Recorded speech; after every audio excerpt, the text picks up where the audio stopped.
नमस्कार। हिंदी की कक्षा में आप सभी का स्वागत है। प्यारे बच्चों, पिछली कक्षा में हमने संचार के बारे में पढ़ा। आज हम जनसंचार के बारे में चर्चा करेंगे। तो चलिए शुरू करते हैं। जनसंचार। जनसंचार दो शब्दों से मिलकर बना है, जन जमा संचार। जन का अर्थ है लोग और संचार का अर्थ है विचारों की अभिव्यक्ति या विचारों का आदान प्रदान। जब किसी तकनीकी या यांत्रिक माध्यम के जरिए समाज के विशाल वर्ग से संवाद करने की कोशिश की जाती है तो उसे जनसंचार कहते हैं। इसमें एक संदेश को यांत्रिक माध्यम के जरिए बहुगुणित किया जाता है ताकि उसे अधिक से अधिक लोगों तक पहुंचाया जा सके। अब बात आती है जनसंचार की विशेषताओं की। जनसंचार की विशेषताएं। जनसंचार की विशेषताएं इस प्रकार हैं। जनसंचार माध्यमों के जरिए प्रकाशित संदेशों की प्रकृति सार्वजनिक होती है।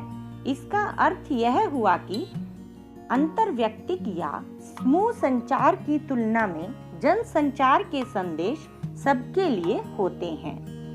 इसकी दूसरी विशेषता यह है कि इसमें संचारक और प्राप्तकर्ता के बीच प्रत्यक्ष संबंध नहीं होता।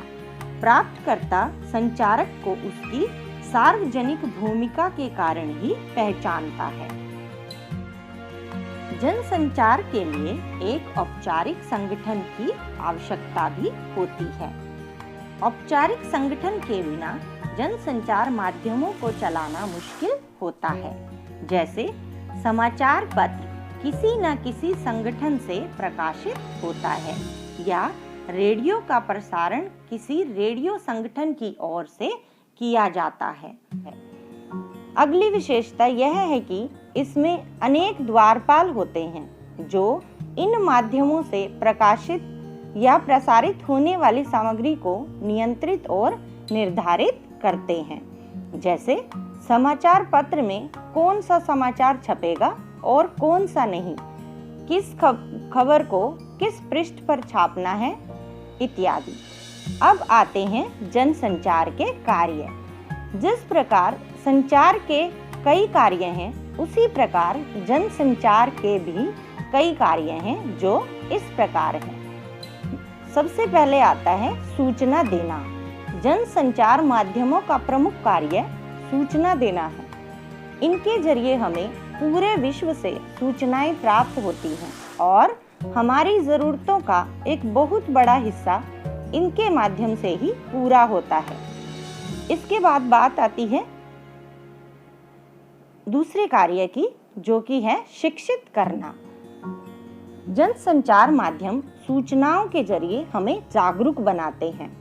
यहाँ शिक्षित करने का अर्थ लोगों को देश दुनिया के हाल से परिचित कराना और उसके प्रति सजग बनाना अर्थात जागरूक करना है। अगला कार्य है मनोरंजन करना। जनसंचार माध्यम मनोरंजन के भी प्रमुख साधन है। सिनेमा, टीवी, वीडियो और किताबें आदि मनोरंजन के माध्यम हैं। अगला कार्य एजेंडा तय करना। जनसंचार माध्यम सूचनाओं और विचारों के जरिए किसी देश और समाज का एजेंडा तय करते हैं।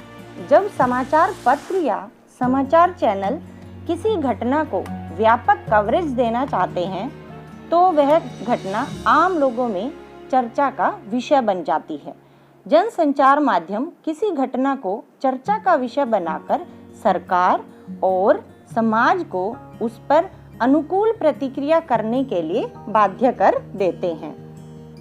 अगला कार्य है निगरानी करना।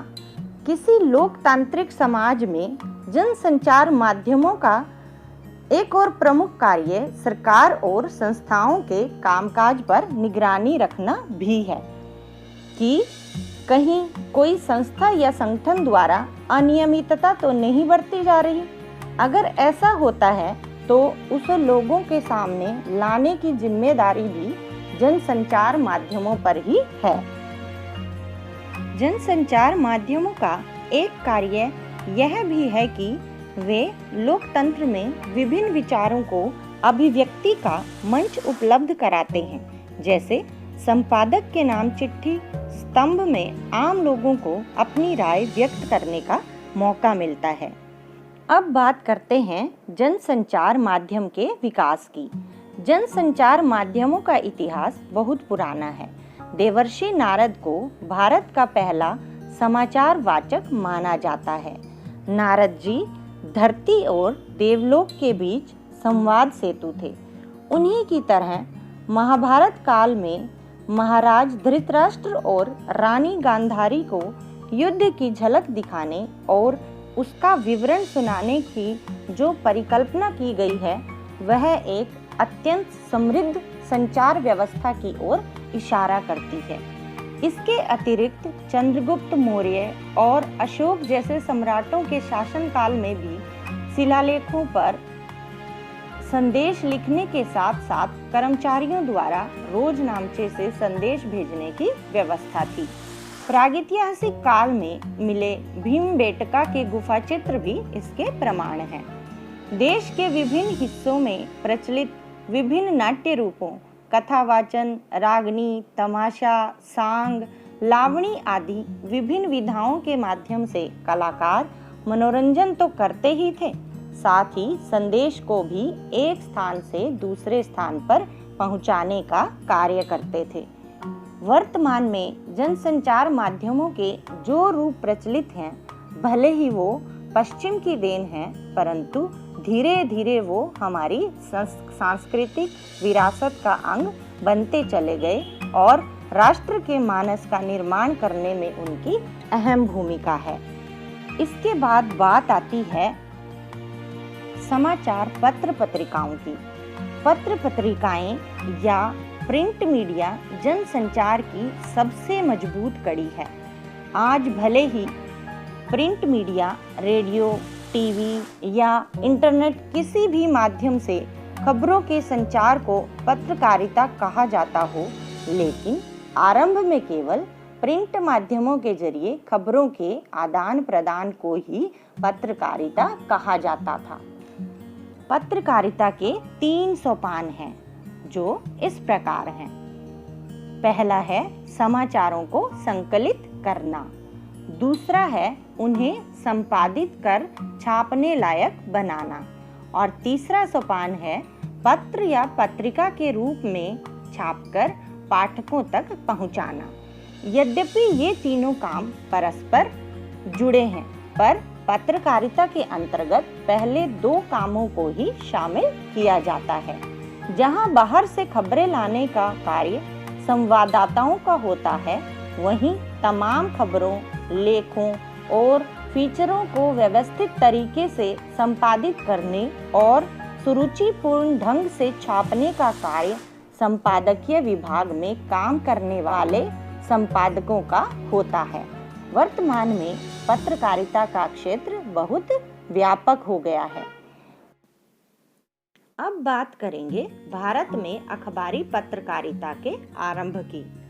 भारत में इसकी शुरुआत सन 1780 में जेम्स ऑगस्ट हिकी के बंगाल गजट से हुई, जो कलकत्ता से निकला था। हिंदी का पहला साप्ताहिक पत्र उदंत मार्तंड भी कलकत्ता से ही निकला था, जिसका संपादन पंडित जुगल किशोर शुक्ल ने 1826 में किया था। हिंदी के विकास में शुरुआती अखबारों और पत्रिकाओं ने महत्वपूर्ण भूमिका निभाई। अनेक पत्रिकाएं निकालने के कारण भारतेंदु हरिश्चंद्र का नाम हमेशा सम्मान से लिया जाएगा।